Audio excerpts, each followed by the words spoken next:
We're always ready. We're always ready here at the Shoot It Straight podcast. Welcome to the Shoot It Straight podcast. Welcome, everybody. Squat's here. He's ready. He's ready. We've officially leveled up. Our tech is good. I feel like our office is done. I know the last time we recorded, last couple episodes, we've got it down pat. Yeah, and we've got this. You're very fond of the green light hitting the sides of our face. Yeah, I like so the hopefully shade our viewers of are green. too. At least it's not red or orange or Someone's something gonna be like that. Green looks terrible. Whatever. This green is very on brand. All of our green is everywhere. I'm learning on social media, no matter what you post, someone's gonna talk shit to you. Or do we just need to let that out right now? Just start talking about the fact that social media. Listen, guys, if you're a social media consumer, which if you're listening to this, you are a social media consumer. We live in a world where you legitimately need to say polarizing things in order to gain traction. It's not even a matter of like being clickbaity so much as it is having success in an online business and making sure that you're getting eyeballs. Mm-hmm. I'm just being completely straight up. Like, we're learning that more and more and more. And it's like, you can toe the fun little line in the middle, but that's just not what gets people fired up and gets people excited. And so I think what comes with that is being controversial or saying things that are, of course, not everybody's cup of tea. Right. And so everyone feels like they're required to have an opinion, or they have to be triggered.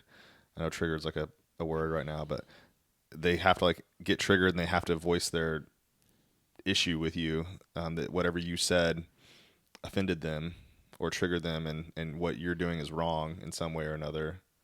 Yeah, like there's definitely, of course you could just pass along and scroll through and move along with your life, but there's certainly a level of bravery on the internet that people, of course, would never have in real life. I always like that analogy of like, nobody would be like walking.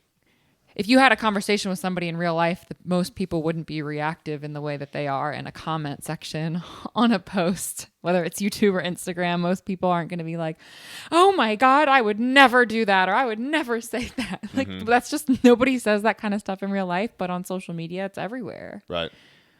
Well, like my recent post was, was from this podcast and me talking about, how I've gotten so much better since I quit drinking alcohol was kind of like the gist of my post, and, walking the walk and all that kind of stuff. But people are like, oh, well, if you can't succeed with a little bit of alcohol, then that's your problem. You should figure out how to do it. And I'm just like, well, it's one of those things, like if you've never done it, then you don't really know what you're truly capable of. Like, yeah, if you can be successful and you can be a functioning alcoholic too. Like you can have levels of success, but it's factual. Like in the gym, like alcohol destroys your performance. And like, if you've never taken that away and seen where you can go without it, then you really have no idea what you're talking about. Yeah. So it's people feel like they have to say something. And now I feel like, especially when you say something about nutrition or alcohol or whatever you're putting into your body, where people have a lot of experience doing it, they're going to let you know that, hey, that's not my experience. Like, well, you don't know. Yeah, well, I can do this, or, you're an addict, you're putting your shit on my shit. And it's just like, okay, well, cool. Like, that's your opinion. I get it. For me, it's like, who cares what people say on the internet? If you really consume other stuff that's not even controversial, like I love to scroll reels at night before bed. Mm-hmm. And I watch a lot of dog videos and funny comedic things, or like couples comedy. And it's just the same on those platforms of things that you could never imagine finding controversial things to say. Right. You read a comment of like a really funny video and people lose their mind. About everything. Like a dog on a backpack type. Oh my gosh, that's so harmful. How could you ever ride on a motorcycle with your dog on a backpack? You're a terrible piece of shit. And it's like, that person needs to calm the fuck down, and they have like their own stuff going on. Mm-hmm.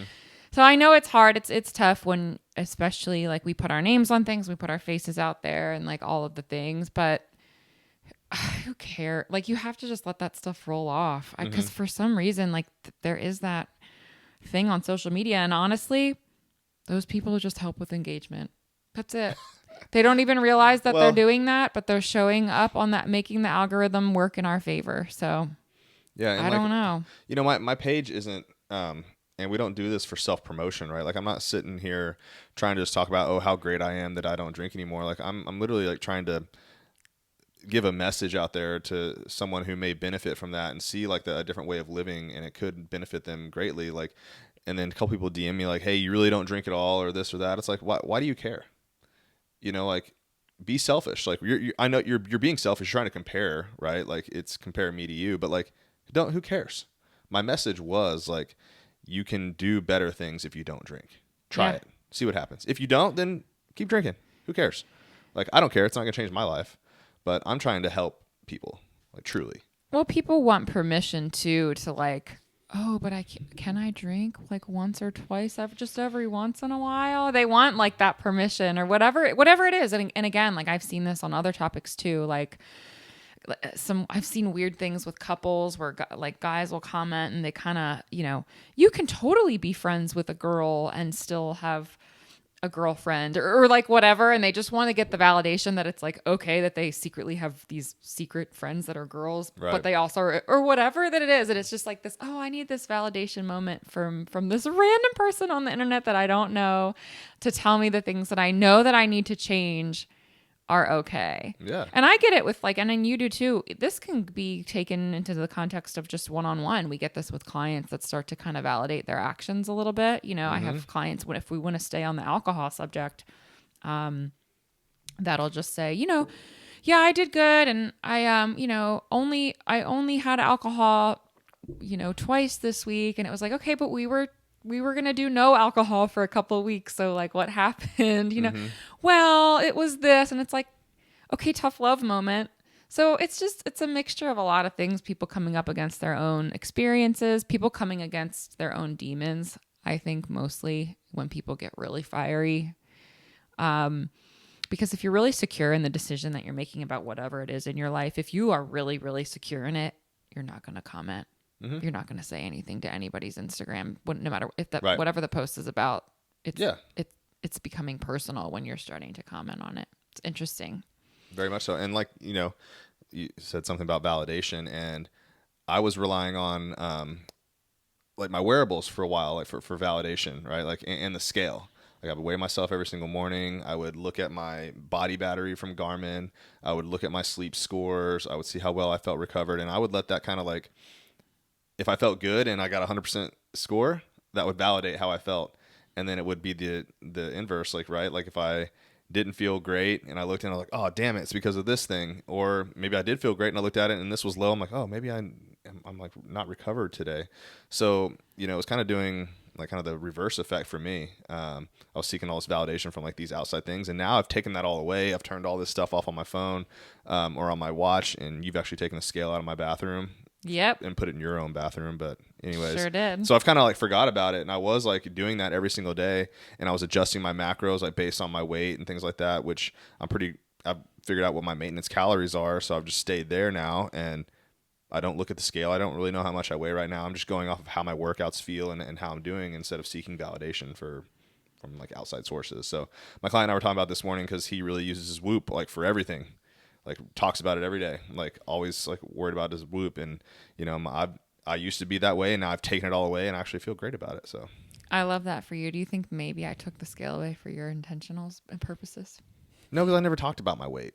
It was literally like I logged it in my, what's it called? Like the Happy Scale.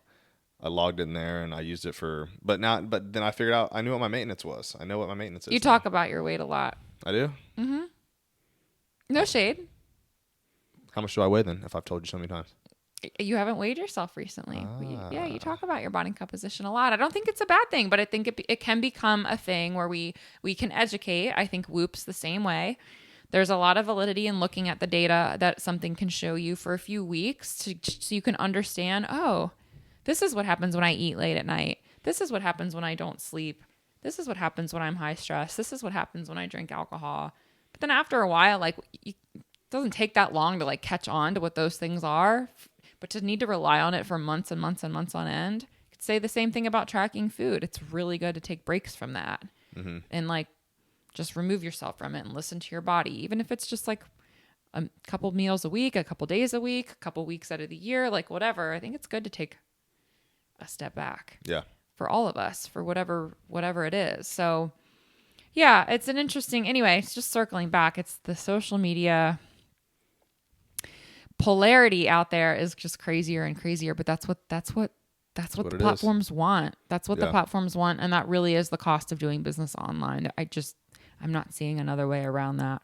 Yeah. For now. And the brands that we follow and the people that we like to follow, we know that they have the same kind of approach. I mean, and they might not be as polarizing in how they approach fitness and health and golf or whatever, but like when you're on social media, you have to be clicky. You have to say controversial things sometimes. And some people are all about, we know those people that are like, that's what their brand is. Which like good for them. That's their brand. But yeah, that's the climate that we live in. And I wonder if like, some of these guys that are really, kind of thrive on that, that's how they've kind of built their business, is being very polarizing and very like almost combative with people. That's just, to me, that drains my energy so much to get on here and get in the comments and get down and dirty and roll up my sleeves and fight with people. Like, I can't do it. Like I have to like, I can do it a couple times. I'll reply back. But if you want to take up my whole day replying back and forth with me, I draw the line. I'm like, okay, I'll let you, and to the point of, for the sake of arguing back and forth, like if you're not listening to my points, and you're making silly ones, or maybe and if you have good points, I'm totally cool with that too. But it sucks my energy out of me and I can't do it. Like, so these guys must have really thick skin, or once you get to a certain level, I think they just hire someone to go in there and do that for them. Like, I don't know if like, I mean, does like BioLane and is it actually him going in there? Cause he's got like 1 million followers and I'm sure he gets thousands of comments on his posts. I mean, I haven't like dove into his comment section in a while, but they go back and forth with people and I just don't know how they would do it. And we will never know. I'll never know, but it's like, and the responses are so thoughtful and obviously he's so damn smart. Like I would not want to go in there and fight with BioLane about anything. So it's like, I don't know. But people, I think that my opinion is that Lane, if you're speaking on Lane Norton specifically, he's definitely on his Instagram. And he's in there like in the comment section, like going back and forth with people, him personally? Yeah. Wow. I do think that. Because he is smart and he is the brains behind his operation. So he's the one replying to some of that stuff. Yeah. And I do think his mental health probably takes a toll, but we don't know that. Yeah. He speaks on it a little bit or whatever, but we don't know. And then there's the people that we do know. Like those are we do know some people behind the scenes in their life on Instagram and how that affects them. So it's like, then you have the Joe Rogans who like, he posts and ghosts. Not that he like really is controversial. He just will post his shit up and he just says like, I do not read my comments. He says it all over and over and over and over again. Think about how much traction he has. He's one of the most influential people on the internet. Yeah. Like his podcast is massive. It's like bigger than mainstream media. Yeah. But he just posts and leaves.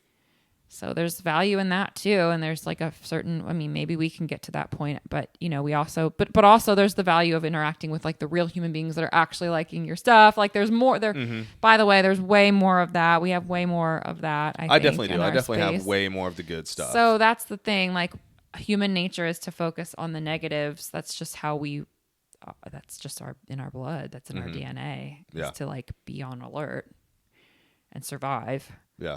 So that's why we are that way. But yeah, it's tough. Yeah. So I just say like post and ghost, especially like for your YouTube and stuff. Just fucking put it up there. Yeah, it's funny. Like each there. platform is a little different. Like Instagram is probably like the nicest. Like people will probably behave the best on Instagram, and then when you get into like the YouTubes and the TikToks and because the more robotic behind some screen and behind some screen name that you are, most people don't post on YouTube unless you're a YouTube creator. Yeah. And I don't know about TikTok. Like TikTok's always weird ass names. Like I feel like Instagram is like people are much more likely to use their real name and their business, post their lives, and like they can be tracked down and things like that if they post something really nasty. So like whereas like it's the wild wild west on TikTok and YouTube still. But anyways, it's just we're not robots, and like and I think it's when I post something like personal, like hey, like here's how I overcame like this really big problem in my life, and then people are like, oh, you addict, or you can never trust a drug addict, which I was never a drug addict, so like that was kind of that's not what I said in the post, but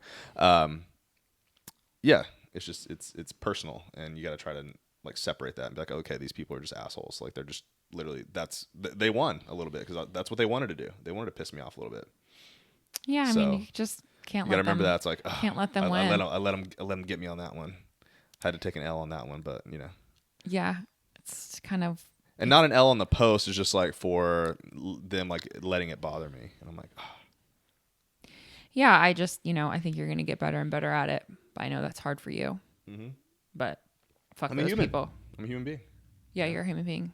So, anyways, Q&A today. Yeah, so we pulled some of of our questions I get asked over and over and over again on Instagram. People DM me like the same. It's pretty much like the same repeat of questions from a variety of people. You can be young, older, male, female, junior, like so many things. Like these are some of the ones that I get asked all the time, and I definitely think you can play a big role in these questions today too. So well, again, like we've been in this industry for a long time, and we've said this before, and I think it's like repeating ourselves, and we learn this with clients, is not about educating so much as repeating sometimes, and then it finally lands, and sometimes it takes years.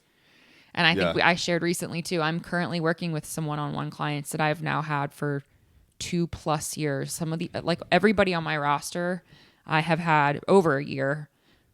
Most of them, I'd say on average, it's about 2 years. So I'm in so anyway, the point being, I'm not necessarily taking on a lot of new business, but it's really cool to see these people that I've been working with for a long time that have been learning, but then they like really apply.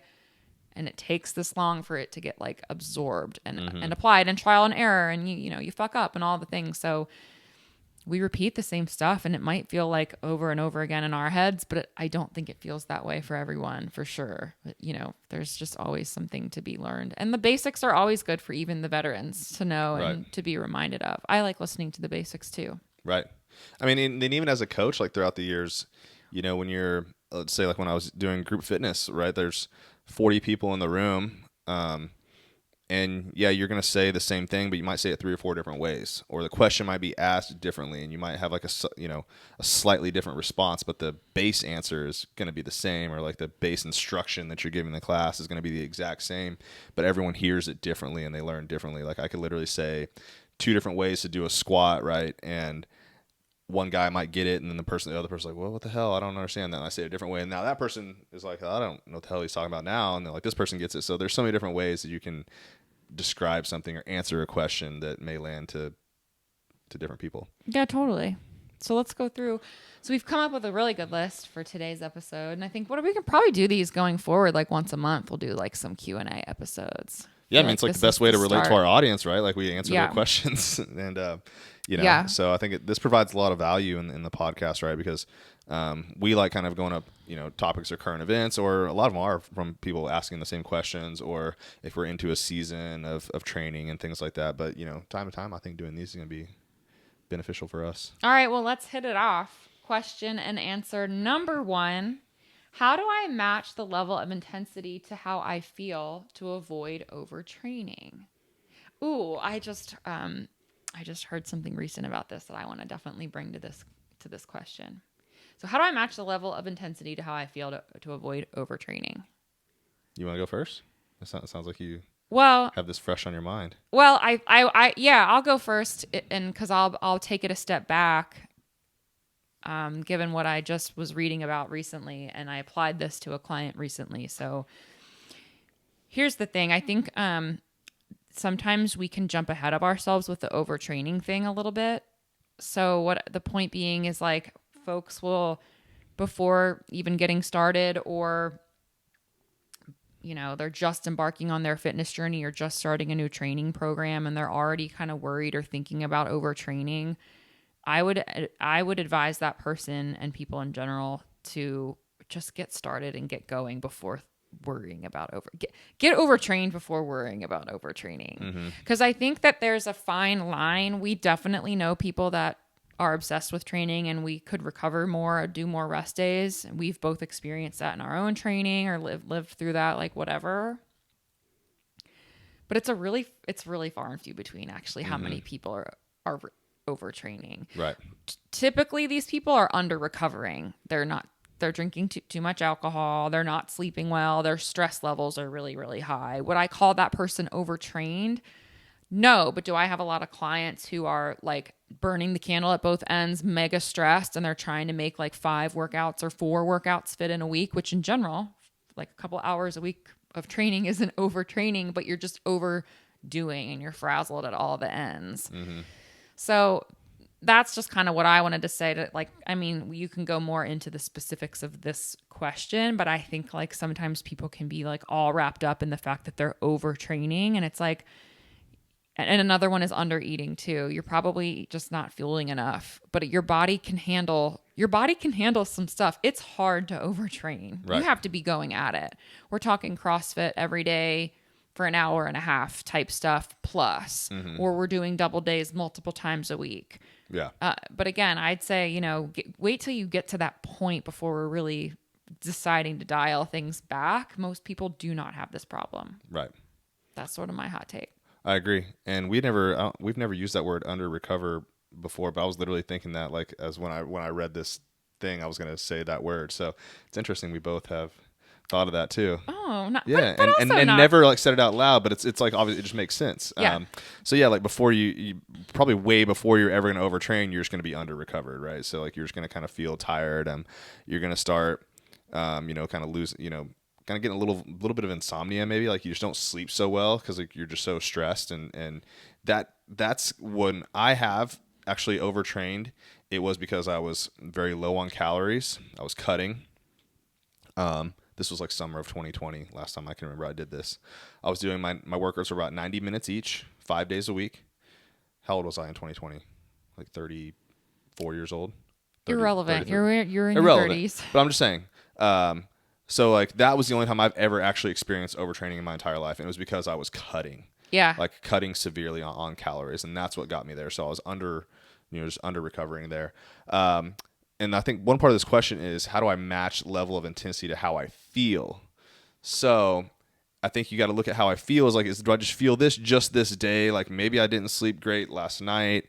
Maybe I'm stressed. Like you need to push through that. Yeah. If it's like a recurring, like I feel like shit for weeks or something like that, or multiple days even, Yep. then you might want to start look at what you're doing. Like, but we all don't feel great every day. Nailed it. Like go in there and hit it hard. Like Yes. if your workout, like right now in Lift Heavy Swing Fast, I'm using RPE, the rate of perceived exertion.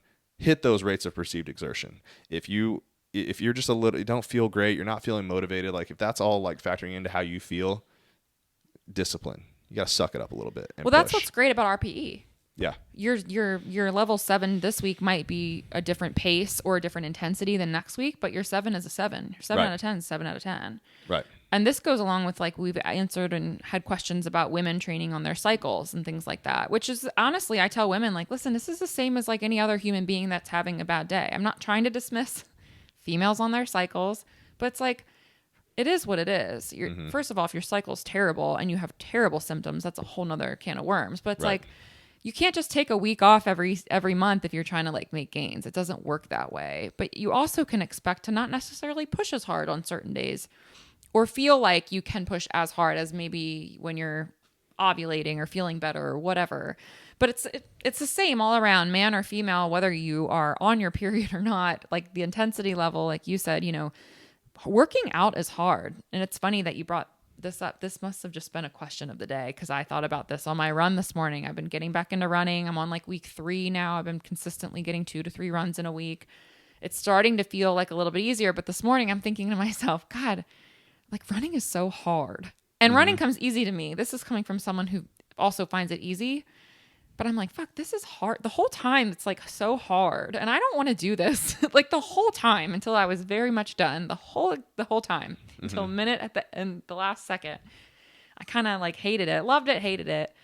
But it just goes right with your point of like, so what? Yeah. Like, so what? I said that I was going to do this. This is part of my training plan. I'm not dying. I'm not sick today. Like I slept well last night. Like all of those things are in place. So it's just like, shut the fuck up and just go. Yeah.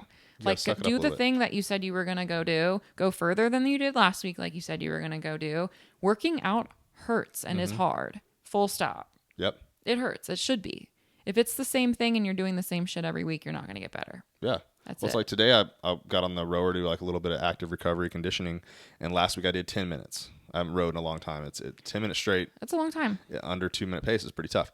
And today I was like, I'm going to do 12 minutes, and I got to like minute 6 and I was like, you know what? I probably could just do some intervals now. I could hop off, do some 500 repeats. And I was like, no, suck it up. Yeah. Don't be a bitch.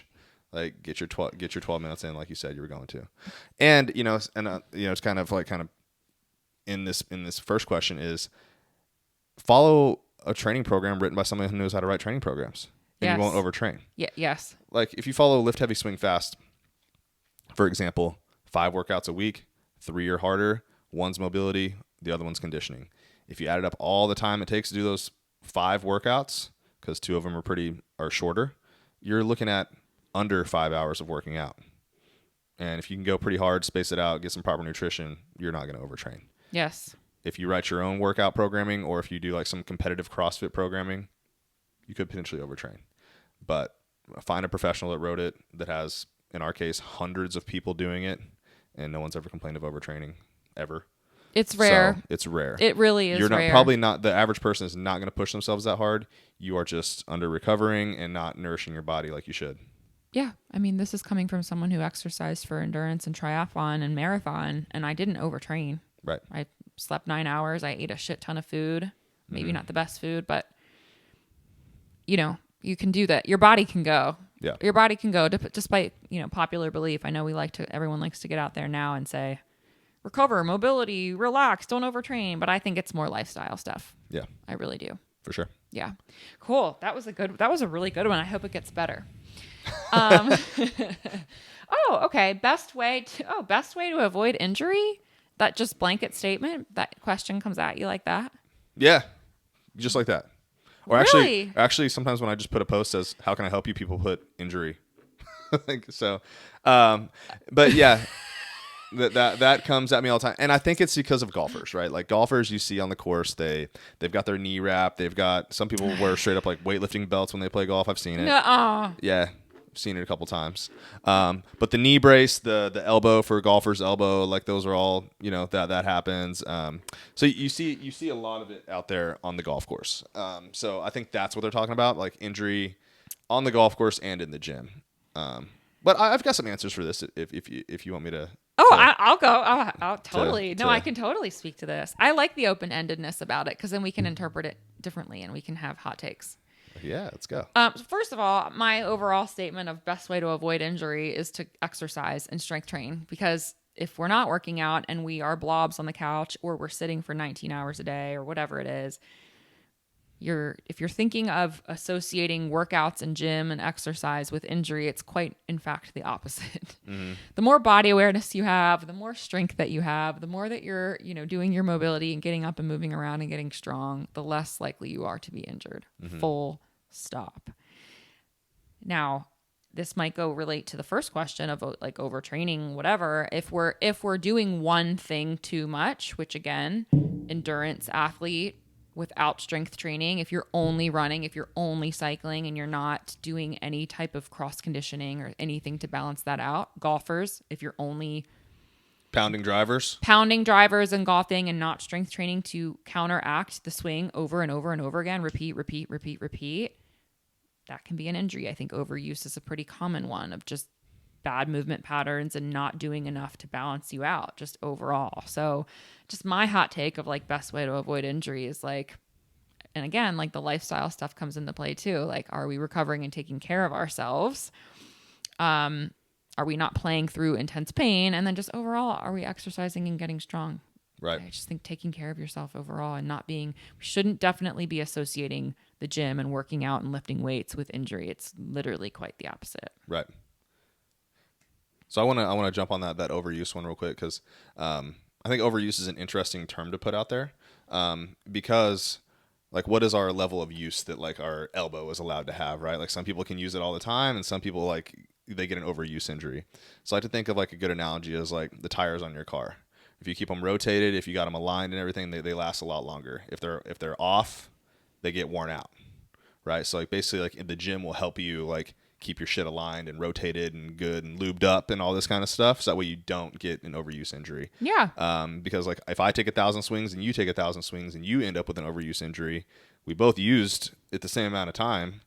but like one of us obviously had an issue there, a weakness or something. So like the best way to avoid injury is getting stronger. Golfers, I think one of the best ways you can avoid injury is staying at a healthy body weight. When you are too heavy, especially if you have like a big beer gut or something like that, like if you are just too heavy, you're going to wear like knee replacements, back injuries, stuff like that, shoulder pain, but mainly the lower part, so like the lower back and the knees are the ones that are going to take the big brunt of this. Like when you're out there walking around, if you got too much weight you're carrying around, there's a overuse right there again, and that's the reason why, is because you're overweight. It doesn't take an architect or like someone that really understands like angles and things like that. When you see someone with a big beer gut and they're hinging forward, or they're hinging back, and they're leaning forward to get into a golf posture, and you see all this extra weight coming from the belly just pulling them down, it's easy to see what's happening in their low back, right? It's arched because they're compensating for that belly going forward, so they have to pull their chest back so that way they don't fall forward on the ground, right? And that's just wrecking your low back. So staying at a healthy body weight is so important to just treat your body well and not get these injuries from having excess weight on yourself. Yeah, no, that's such a good one. I mean, talking about it specific to what you see out on the golf course, that you nailed it. Yeah. And this doesn't even have to be, it's not a dramatic, I've had clients with great just reduction in pain with like 15 pounds, like nothing, which is a lot. I'm not discrediting that, but just you can make it, that makes such a big impact. 15, 20 pounds for somebody if you have a lot more than that to lose, what I'm saying is like get the ball rolling with just feeling much better with getting your first 10, 15 pounds in and notice the difference. Mm-hmm. Like, have you seen that? God, what was it? It was some kind of documentary of someone going through a weight loss journey, and they put them on that treadmill that they kind of use for like sprinters. Yeah, like the anti-gravity. Yeah, the anti-gravity that like puts that belt around your waist and they fill it with air, so like you get lighter. Yes. And it showed this person walking. It was very overweight. They were like 500 pounds or so, like so very overweight. And they felt themselves get lighter, and they were walking, and their feet started moving faster, and their face lit up with joy of like how much better that felt. And then they started taking it away, right, and coming back to how he really felt. And then he just got so sad. He's like, oh my God, I can't believe this is what it feels like to walk with this much weight. This is painful, and I could feel like this. So, being at a healthy body weight is huge to avoid injury. Totally. And not just joint injury. We're talking like cardiovascular health and things like that too. Yeah. So yeah, if you feel good, you're going to get up and move around more, and you're going to be able to play more golf, and it just snowballs into the good positive direction. So it's a good hot takes on that one. That was a good one too. These are good ones. Yeah. You must have selected them for a reason. Actually, I pulled these from ones that I like from like a question I posed in a story, and these are the ones like I didn't answer. So I apologize if they were like still like lit up as like, oh, I didn't respond to this one. Whoops. Well, we're getting to them now. Here we are now. We'll highlight them when this goes live. Okay, so does that say core exercises for beginner and to strengthen low back? Yep. All right. Well, that kind of ties into the injury thing. Lose your belly fat thing. Yeah. Yeah. So core exercise for beginner and to strengthen your low back. So I think for an absolute beginner, I'm going to take this to beginner of like, you literally know how to do nothing. Like, so what's before a beginner? Like you don't know how to do anything. And if you want one thing that's going to help you fix your, strengthen your core, it's going to be a carry. Yeah. You need you carry stuff all the time. Find something around your house that's heavy. Carry it on. I like carrying it on one side. That would be like the more advanced. Like if you're an absolute beginner, if you got two things that are heavy, carry on both sides. The farmer's carry is the easier variation. But if you really want to strengthen your core and your low back, do a suitcase carry, and you could literally load up a suitcase if you want, and carry it on one side. Just walk around until you can barely hold it. Switch sides. Do it again. Do that 3 or 4 times. No, that's awesome. That is an excellent core exercise. Strengthen your low back, upper back, your grip, your elbow. Strengthen your knees. It'll help you with your balance and your coordination. So carries are fantastic. And all you got to do is hold something, walk. And I tell people to walk like a soldier, like stay upright, That's mine. Oh, I love that. Well, that's like an isometric, mm-hmm. which again, like I think there's value in all different kinds. There's like, were there 3 different types of training that you could do? There's like an isometric and an eccentric and the concentric and a concentric. So I know a lot of people think like, oh, I got to crunch. But like for a beginner, I think an isometric is actually, you nailed it, because naturally, just by holding that heavy weight without having to really think about it, because that's I think a beginner's biggest, not fault, it's just you can't connect to your core because you just don't know how to, but you definitely automatically do when you're carrying something heavy and just sitting up straight. Right. Versus telling somebody to get into a crunch. There's so much technique in that and body awareness to do it well. Like Right. people can do the motion or whatever, but you can use like every other muscle in your body besides where you want it to go. Mm-hmm. So I love an isometric hold for that. I also just want to take that further and just say like strength training in general, getting underneath the barbell. So I'm still a fan more of the bracing of a squat, the bracing of a deadlift, the bracing of an overhead press. Mm-hmm. Because I think that for me personally has strengthened my midline the most, honestly. Mm-hmm. If I were to go a step further, I would say things like, if somebody wants to get a little bit more tactical with it and have a little bit more fun and get a little bit more burny, I love leg raises. Mm-hmm. I love a leg raise. And there's a lot of different variations of doing a leg raise. So I love to do them from the pull-up bar. That's also really hard if your grip strength isn't there to hold yourself up on a pull-up bar. But you can literally do lying down leg raises. You can bring your hands over your head and hold on to something to get like that, just that contraction, and kind of play with the pace at which your legs are moving. You can add weight to in between your feet in a leg raise to turn on your core a little bit more. It doesn't take a lot, or just squeeze a piece of paper or something or a block in between. Those are my favorite types of core exercises because I think it removes the ability to use other muscle groups, quads and hip flexors and things like that. I just think crunches and all of that stuff is like actually more advanced for people that really know how to feel it. Yeah. I mean, the most butchered exercise I see at the gym every single day right now is the ab roller. Oh, but another one for beginners, like, if you want to get down on the floor, a bird dog. Oh yeah. But what's interesting is every exercise I've ever known, I've seen people do incorrectly. Sure. A bird dog is a prime example. And if you're for older people that I've had try to do bird dogs, they fall. Like, if you're kicking if you're on your hands, for those of you who don't know what a bird dog is, you're on your hands and knees, you kick, your right arm forward, kick your left leg back, and kind of keep them pretty straight, like basically just slightly below, parallel with the floor. And you're going to brace your core, you're going to squeeze your butt, and engage your lats, and like really just kind of get this nice like tension in your midsection. But, now you're taking away two legs of the table.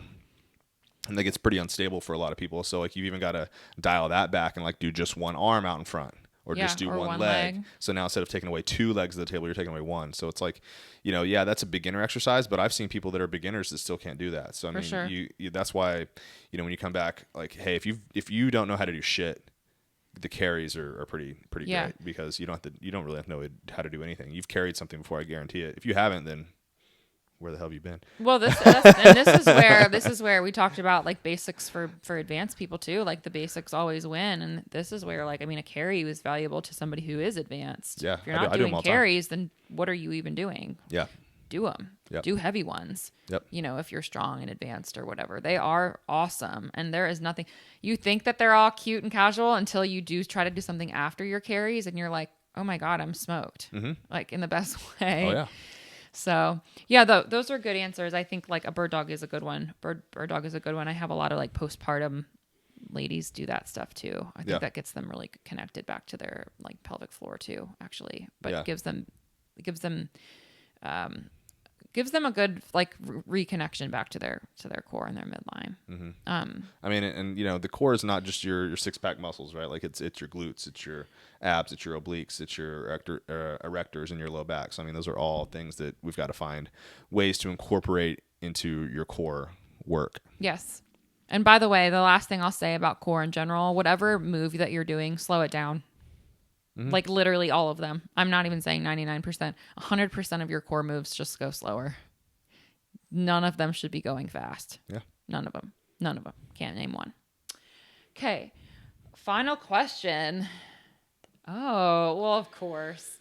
The top 3 exercises for hitting the ball further. I do know you get this question a lot. I get this, and sometimes people are like top 4, top 5, top 3. So it's like, and this is another one was like on social media, you can't really win because if I put 3, someone's going to be like, well, what about this? And I'm like, okay, well, if you give me 4, I'll put that one in. But it's like, this is the question, and this is what I'm going to go off of. And it's 3 gonna is be, plenty. And it's going to be 3, and this is what you're going to get. That's right. That's right. I'm here for it. Well, I'll let you go for this one. I mean, I don't have the golf fitness expertise, but I'd love to hear your takes. Yeah. So top 3, we're taking the actual golf club swinging out of it, right? Because like if you're going to hit the ball further, what do we need? We need a combination of things. The thing I can help you with in the gym is club head speed, your actual physical ability to move the club head faster. Now, how far the ball actually goes depends on how well you actually strike the ball with the club that's in your hand. Your path, your launch angle, the spin, et cetera, is going to play into how far you actually hit the ball. But what I'm capable of helping you with is how fast you can physically move that club. So that's what we're talking about here is when the exercises.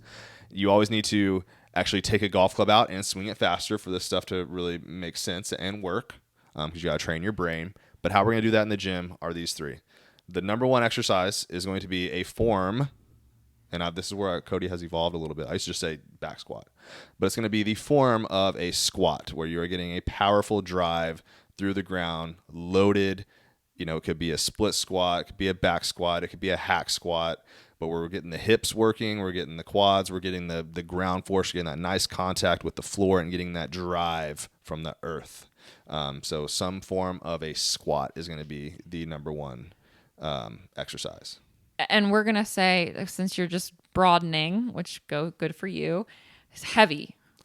Heavy. Well, yes, heavy.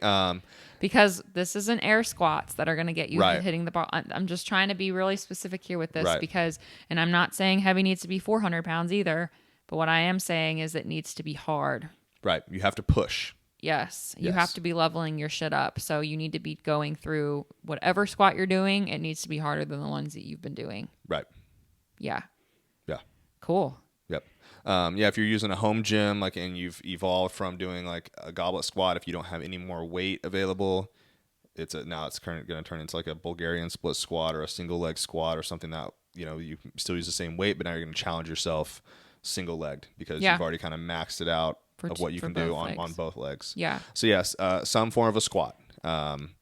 Next up is going to be another exercise where you have to use the ground because the ground is where you get all your speed from. And that's going to be a jump. Lots of different jump variations. I mean, the vertical jump is number 1. You've got to learn there's a direct correlation with how high you can do a vertical jump with how fast you can swing the club. The higher people have a vertical jump, the more power they're able to produce, which means a higher club head speed. And then, I like to do, again, so like variations, right? So like once you've kind of really hammered in the vertical jump, single leg jumps, lateral jumps, some come like where you're like loading into the hip a little bit more, like you're kind of hinging back, you're getting a big rotation. Excuse me. I have a squat that wants to sit on my lap, so sorry, Restless guys. Today. So I call it like a golf posture jump, where like you're like kind of rotating into a backswing and then jumping like into a broad jump, where you're really getting deep into the hip, and then once again still like really using the ground. And jumps, are also like when you're doing these, I don't want you to do a ton of reps either, because I want you to be very, very explosive and with a decent amount of rest in between, because it's also like your central nervous system training that you're using to develop more speed.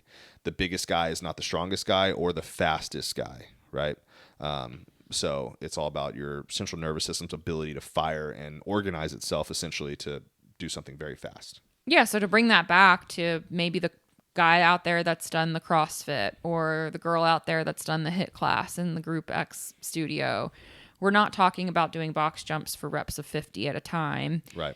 It's about the golf swing is not 50 reps at a time. You're not hitting the driver even 10 times. You're hitting it one explosive time, which is what you mean when you're saying give yourself that recovery in between. It doesn't have to be 10 minutes, but you're doing a big explosive jump, pause, reset, do it again. And you don't really program much more than 5 reps at a time for jumps and things like that. Right. Maybe sometimes it's a little bit more. There might be a little value of having more fatigue, but it's like, be explosive. This isn't like an AMRAP situation where we're doing it for time. Right. Yeah. Yep. All right, those are your two. We've got squats, we've got jumps. What do you think? Do you want to guess for number 3? So we've done both lower body things that are pretty lower body focused. I'm feeling an upper body. I'm going to feel it, but I feel like it's still a pull. It's going to be the deadlift. No. Okay. Is that number 4? If there were 4, would deadlift be on? What's number 3? What's number 3? Ball slams. Oh, really? Yes. Okay. Enlighten me. So it's coming back to the jump part, right? Like it's your brain's ability to move something fast. Yeah. So slamming something again is now your upper body's way of doing the jump, if you will, right? Like, because lower body using our legs to jump, we got to be able to move fast. Like, so you could punch or something too, but it's variations of slams, like a med ball slam into the ground. Even they actually did a study where they took groups of guys and just had them do rotational slams, like so against the wall. They're always really popular on social media. Every time I post one of those, like, oh my god, I gotta get a wall and slam the ball in there, which has value. Like, don't get me wrong, like those are great exercises and you should do those. But they actually found out that like the ones that you slam it straight into the ground, because you can actually produce the most force slamming it straight into the ground, got people higher club head speeds. Yeah. Now that it's better if you can do both, right? But if you're just gonna that's what they do in studies, right? They just kind of go to the extremes. Like, this group's going to do this and this one's going to do that, and they're not going to cross, So like they found out that group did better. But so slams of any kind. And again, like, I think people want to always ask like how heavy the ball is, right? They never ask how high you're jumping though. Kind of funny how that works. But they want to know like the variable of that, like how heavy is the ball. And the ball should always be pretty light, because you want to be a ball that you can move really, really fast. Yeah. Because you said there's that mental, the CNS part of the training too. Right. So if you're doing a heavy ball, like, that's cute, but it's like, all right, well, your golf club, first of all, doesn't weigh that much, and you're not helping your body learn how to be fast. Right. Yeah. Yeah, because it's the sequencing. You're going to really change it up if something's really heavy. Yeah. Right. Which serves its purpose also, but for this particular topic, you want to take a ball that's pretty light for you, which could be a range from, I've had juniors use like a 4-pound ball, because it's the last one we had in the gym. I don't think I've ever seen a 2-pound one for the balls I like to use. That's pretty light. It'd be really light, but I mean that we're talking like an 8 or 9-year-old, right? Yeah. Like they're not super strong yet. But yeah, like I've had my clients use like 4-pounders, and then I think the heaviest I've ever had someone do was like a 10 or a 12. Yeah. For these type of things. So just because you're trying to move fast, like that's you get your brain to move fast, swing fast, lift heavy, swing fast, right? So that's all what we're trying to go. So those are our top 3: squatting motions, jumping, and slamming. I loved that. That was really good. Will help you increase your club head speed. There's still, now that's in the gym, you still have to go out and swing the club fast. And you don't necessarily need, I recommend you get the ripstick. But if you don't have one, and you should get a radar too, like you can get a little PRGR, small handheld radar for a couple $100, so you can actually measure your swing, see how this is getting better. But another thing you can do is literally just go out and take your driver, don't even tee up a ball, take that element away from it, and swing it literally as hard as you can. Yeah, that's a good drill. Don't hit the ground with it, because you'll destroy your driver, but take the driver probably a few inches up off the ground than you normally would, and just swing it as hard as you possibly can. Don't worry about your technique. Don't worry about coming over the top. Don't worry about your early extension. Just learn to swing the club faster. Yep. We'll link that stuff in the show notes too. Yeah. So people can find it easily. But I love that. I feel like there's a lift heavy swing fast 15-minute in our future, or something like that. There's all sorts of stuff in our future as far as this goes, but I know I feel like in our constant pursuit to be the best, which we are already. Always, and this is always coming from you guys asking these types of questions, because it's sometimes we don't know what you all want, and it's good when people ask, because we know what y'all need. Yeah, and it's like it's wild. Like, you feel like you're posting so much stuff, and it gets repetitive and things like that, and then someone are still like. The other day, someone DM'd me like, "Hey, do you have a workout program for hitting the ball further?" And like this and that. I'm like, that's like literally all I do on here is like talk about this program that I have, and it's like somehow people still aren't seeing it. So, well, because we're small and we're just getting started. Let's stay humble. Well, I'm just saying, like, but this person like DM me on my page. I'm like, what do you think I'm doing? Like, you've obviously seen my stuff. Like, what do you think I'm doing here? Like, I don't know. People like to feel special in DM and not necessarily read a bio. It's cool.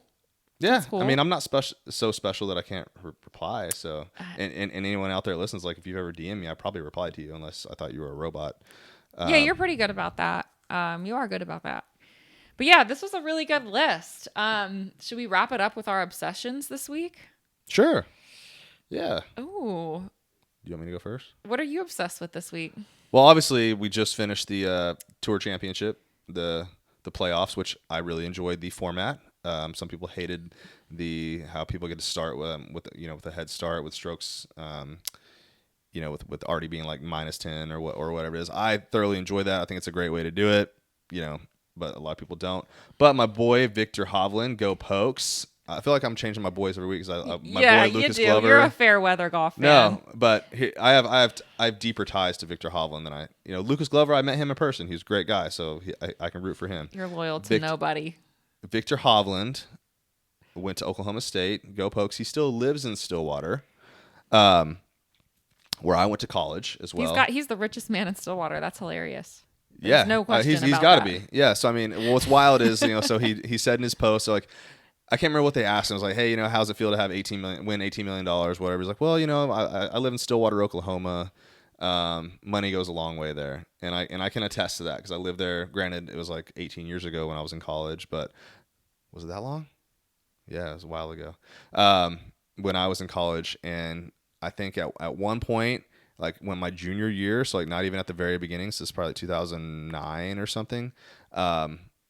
I lived in an apartment, split it with somebody, and I think my portion of the rent was $140 for a 2-bedroom, 1-bathroom.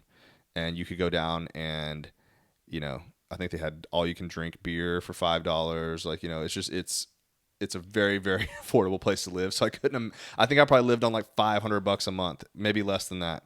And Victor Hovland just got $18 million and lives in Stillwater. So yeah, he's got to be it's got to be insane. It's got to be insane. But again, you're talking like that was a long time ago. Things are different. It can't. I mean, yeah, it's going to be different, but different. I mean, it's still a cheap place to live. For sure.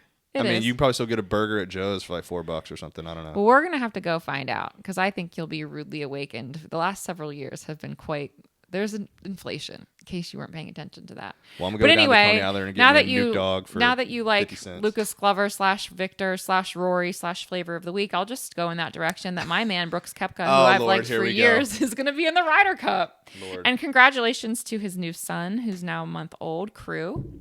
Very happy for him and Jenna, who I also am obsessed with. I'm actually probably obsessed with her more these days because she's very fun. But Brooks will be in the Ryder Cup, so I'll be watching intently all 3 days. Can't wait. He's going to tear it up.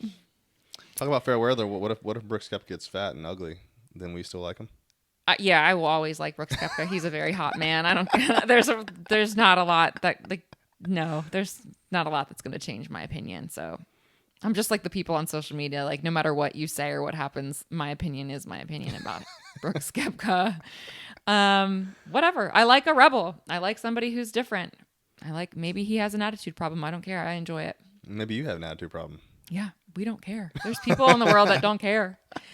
So anyway, this was an awesome, fun episode. We'll definitely be doing more of these. I'm feeling like once a month we'll do Q&As. So stay interacting with us on Cody Wescott Golf Instagram. Obviously, you can, of course, comment on our YouTube channel. We'll find your questions wherever they pop up. Cody Wescott. Or I'll find your nasty comments wherever they pop up. Yeah. And we'll come find you. We'll do a call out episode. But anyway, thanks for listening always. We will talk to you soon. Links in the show notes again for anything that we referenced in this podcast. And till next time.